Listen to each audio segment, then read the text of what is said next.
Hi everyone, my name's Nigel and this is my channel Shop with Nigel. That's me.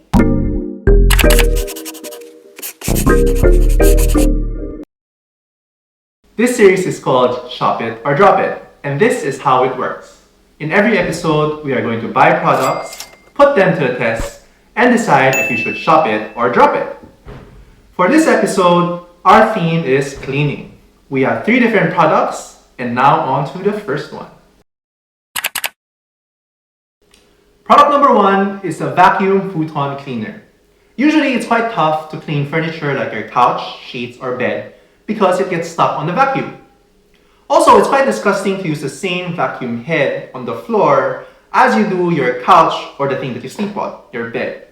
If you do that, quite disgusting. I judge you. Ew. I judge you. Ew. Now this product is supposed to solve all of that. Designed for the futon, the grooves on this product is supposed to make sure that your sheets don't get stuck. Now let's put that to the test. To test out this product, we have here a normal vacuum cleaner. Let's try to see if it works. Ooh, okay, there's a problem right there. It doesn't really fit very well. This isn't going to work because the vacuum cleaner won't be able to generate the suction it needs to suck up the dirt. So we'll probably have to be a little bit clever here and try something to fix that. Okay, attempt number 2. What we've done here is we've put some rubber bands on the neck of the product. Hopefully this will create enough of a fit with the vacuum cleaner so that it'll work. Let's try it out. Okay, it feels pretty tight. Let me try to force my way to make this fit. Okay, that feels pretty good. Let's see if this actually works with the vacuum. Okay, as a sample, we have a pillow here. I'm going to put some powder.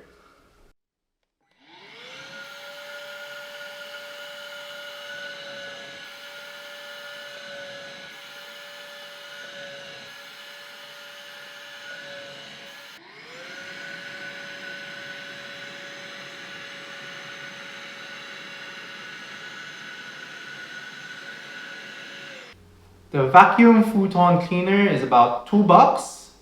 You don't really have anything like this in your normal vacuum setup. And if you do want something like this, I don't think it really worked for the price. We had to do a few hacks for it to work, and even then it didn't really work properly. So would I shop it or drop it? I think I'd probably drop it. If you believe that your vacuum cleaner will work perfectly with this one, then maybe. But just the fact that you have to hack through it and you're not sure if it'll actually work, then I drop it. Product number 2 is the flexible tile brush. When you're cleaning your bathroom tiles, don't you just hate the corners? They're the worst. You can't quite reach them with a big brush, so you have to carry out a small toothbrush just to make it work. Now this next product is supposed to make that problem go away. It's a brush that's bendable to help you get to the corners. So let's put it to the test. For the test, we have 2 brushes, the normal brush as well as the flexible brush. Okay, let's start the test with the normal brush. I will try to clean the wall right here at the edge. Let's see how this works. So as you can see, it doesn't really fit this way, so I'll have to turn it around to clean it like this. The problem I see here is it's actually hitting the wall at the edge of the brush. So that might prove to be a problem later on. Let's try using the flexible brush. Again, I'll clean this part. So I actually need to put in a bit of force to be able to reach that part, even when it's now flexible. I kind of wish the bristles here were a little bit longer so that I don't have to push too much. But even then, I am able to clean it this way. And rather than cleaning it this way, where I'm just cleaning the corners, I'm actually able to clean both the walls at the side and the bottom, as well as the corners using this brush. So this is actually quite useful.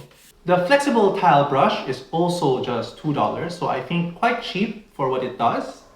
Now, there were a few things that I wish was a little bit different. For example, this part I wish was a little bit longer, so it's easier to reach the edges. But aside from that, I think it worked very well. Now, would I shop it or drop it? I think it's a shop it. I wouldn't go ahead and replace your brush right now, but if you wanted a new one and you had to upgrade or you had to change your brush for some reason, then I would definitely buy this instead. Product number 3 is the Melamine Cleaner Mini.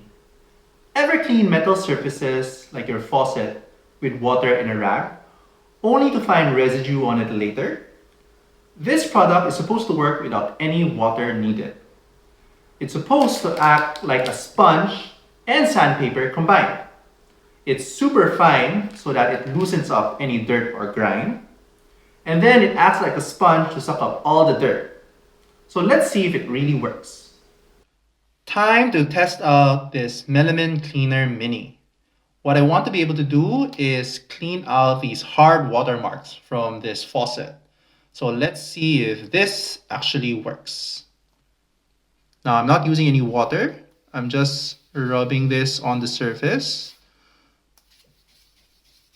It seems like it's actually cleaning the thing. I'm a bit surprised. I was very skeptical about this product. So as you can see, the hard watermarks are getting removed. It takes a bit of back and forth, but it is getting cleaned. Now, let me try this side.